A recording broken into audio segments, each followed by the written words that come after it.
आपण यूट्यूबवरती सुरू केलेली आहे राज्यसेवा प्रीसाठी, म्हणजे राज्यसेवेच्या पूर्व परीक्षेसाठी subject wise question analysis series. त्यामध्ये आपण विषयानुसार आयोग कोणत्या टॉपिकवर, म्हणजे कोणत्या विषयामध्ये कोणत्या टॉपिकवर जास्त भर देते, कोणत्या टॉपिकवर कमी भर देते, एकूण प्रश्न किती विचारते, हे आपण पाहत आहोत. आपण आधी पहिल्या व्हिडिओमध्ये इतिहास ॲनालिसिस पाहिलं होतं, म्हणजे इतिहासामध्ये कोणत्या विषयावर भर देता आयोग. भूगोल ॲनालिसिस पाहिलं. त्यानंतर आपण पाहिलं अर्थशास्त्र ॲनालिसिस, म्हणजे इकॉनॉमिक्समध्ये कोणत्या टॉपिकवर भर आहे आयोगाचा राज्यसेवा प्रीसाठी. कालच्या व्हिडिओमध्ये आपण पाहिलं होतं राज्यसेवेच्या प्रीसाठी राज्यव्यवस्था करताना, म्हणजे राज्यसेवा प्रीसाठी पॉलिटी करताना कोणत्या विषयावर भर दिला पाहिजे आपण पाहिलं होतं. केंद्रावर जास्त भर देते राज्यसेवा प्री. आता आपण पाहणार आहोत राज्यसेवा प्रीमध्ये, म्हणजे राज्यसेवेच्या पूर्व परीक्षेमध्ये पर्यावरण हा विषय कसा केला पाहिजे, कोणत्या टॉपिकवर जास्त भर दिला पाहिजे, म्हणजे एन्व्हायरमेंट ॲनालिसिस आपण पाहणार आहोत. 2013 पासून 23 पर्यंत पर्यावरण हा विषय करताना किंवा पर्यावरण या विषयावर राज्यसेवेमध्ये, कंबाईनमध्ये नाही, आपण राज्यसेवेसाठी पाहत आहोत. राज्यसेवाची प्री करताना पर्यावरण या विषयामध्ये कोणत्या टॉपिकवर जास्त भर देते आयोग, किती प्रश्न विचारते. तर टोटल प्रश्न किती येतात एन्व्हायरमेंटवर?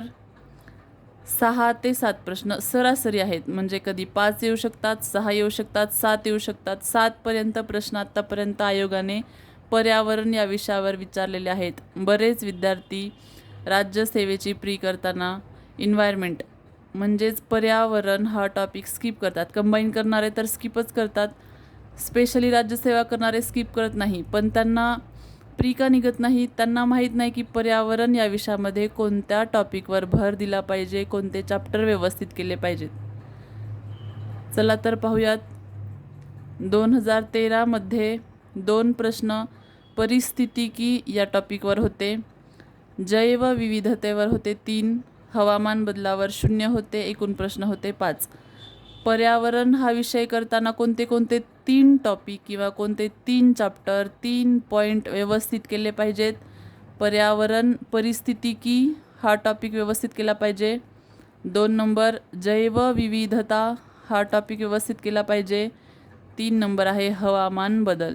हे 3च धडे, म्हणजे हे 3च चॅप्टर कोणते? पर्यावरण परिस्थितिकी, जैवविविधता आणि हवामान बदल. हे 3च धडे, म्हणजे हे 3 चॅप्टर जर केले तर आपण 7पर्यंत प्रश्न, म्हणजे 14 मार्क आपण राज्यसेवेच्या प्रीमध्ये जर आपल्याला पाडायचे असतील, किंवा एन्व्हायरमेंटमध्ये आपल्याला प्रीमध्ये आउट ऑफ मार्क घ्यायचे असतील, तर हे 3 चॅप्टर व्यवस्थित केले पाहिजे. पर्यावरण परिस्थितिकी, जैवविविधता आणि हवामान बदल. सगळ्यात जास्त भर कशावर असतो? पर्यावरण परिस्थितिकीवर. परिस्थितिकी या टॉपिकवर सगळ्यात जास्त भर असतो. सगळ्यात जास्त जर म्हटलं तर इकडे 2 3 2 3 2 3 22मध्ये 4. त्यानंतर जैवविविधतेवर 3 1 1 2 2 0 1 3 1 2. म्हणजे असं नाही की फक्त हाच टॉपिक करणे किंवा फक्त हाच करणे. हवामान बदलवर आधी 2013 तर एकही प्रश्न विचारला नव्हता. त्यानंतर एकच विचारत होते. 17-18मध्ये 4 प्रश्न, म्हणजे 8 मार्काला फक्त हवामान बदल विचारलं गेले. म्हणजे कोणत्याही टॉपिकवर आयोग कधीही भर वाढवू शकते. 6 प्रश्न आपण सरासरी 6 प्रश्न पकडून चालतो. 6 किंवा 7 प्रश्न. आता एकूण प्रश्न किती येतात? 5 5 4 6 6 5 6 7 पण येतात, परत 6 परत 7 परत 5. आत्ता 23चा लेटेस्ट झालेल्या प्रीमध्ये 5 प्रश्न विचारले होते एन्व्हायरमेंटवर, म्हणजे पर्यावरण या विषयावर 5 प्रश्न विचारले होते.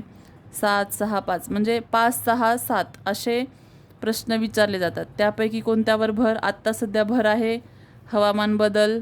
त्यानंतर कधी भर असतो जैवविविधतेवर, कधी भर असतो परिस्थितिकीवर. म्हणून आपल्याला एन्व्हायरमेंटमध्ये, म्हणजेच पर्यावरणामध्ये आउट ऑफ मार्क पाडायचे असतील तर परिस्थितिकी, जैवविविधता आणि हवामान बदल हे 3 धडे, हे 3च धडे करायचे आहेत. 14पर्यंत मार्क आपल्याला मिळू शकतात.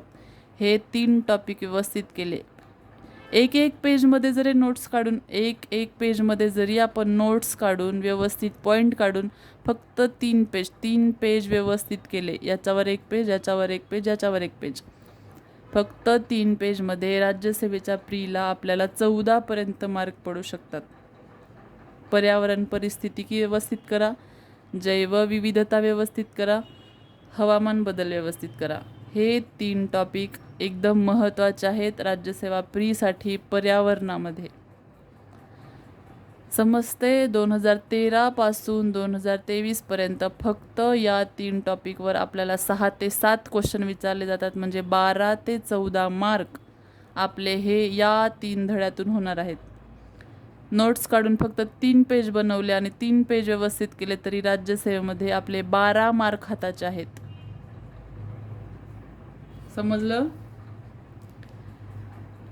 राज्यसेवेची प्री करताना पर्यावरण या विषयावर म्हणजे एन्व्हायरमेंट या विषयावर 6 ते 7 प्रश्न येतात. परिस्थितिकी, जैवविविधता, हवामान बदल या 3 टॉपिकवर 6 ते 7 प्रश्न येतात. राज्यसेवेच्या प्रीमध्ये या 3 टॉपिकवर 6 ते 7 प्रश्न येतात. म्हणजे आपले 12 ते 14 मार्क फक्त या 3 टॉपिकवर अवलंबून आहेत. हे 3 टॉपिक डायरेक्ट पुस्तकातून करा. आपण स्टँडर्ड बुक लिस्टचा एक व्हिडिओ टाकलेला आहे, त्या पुस्तकातून करा किंवा व्हिडिओ थ्रू करा किंवा नोट्स काढून करा, क्लासमध्ये करा. पण हे 3 टॉपिक व्यवस्थित करा. तुमचे 12 ते 14 मार्क कुठेच गेलेले नाहीत पर्यावरणासाठी. आधी पर्यावरण हा विषय कंबाईन प्रीच्या सिलेबसमध्ये नव्हता, त्याच्यामुळे कंबाईनचे विद्यार्थी पर्यावरण करत नव्हते आणि पर्यावरण करत नव्हते त्याच्यामुळे राज्यसेवेला 6 ते 7 प्रश्न त्यांचे चुकत होते. त्याच्यामुळे राज्यसेवेची प्री त्यांची निघत नव्हती. आत्ता कंबाईनच्या प्रीमध्ये हा विषय आहे पर्यावरण, राज्यसेवेच्या प्रीमध्ये आधीपासूनच आहे. म्हणून जरी तुम्ही कंबाईन करत असले, जरी तुम्ही राज्यसेवा करत असले, काही लोक दोन्ही करतात राज्यसेवा प्लस कंबाईन, त्यांनी हे 3 चॅप्टर व्यवस्थित करणे. कोणते? पर्यावरण परिस्थितिकी, जैवविविधता, हवामान बदल. 6 ते 7 प्रश्न आपले याच्यावर अवलंबून आहेत. हा विषय स्किप करायचा नाही. कोणताही प्रीचा कोणताही विषय स्किप करायचा नाही. समजतंय? ऑल द बेस्ट सर्वांना.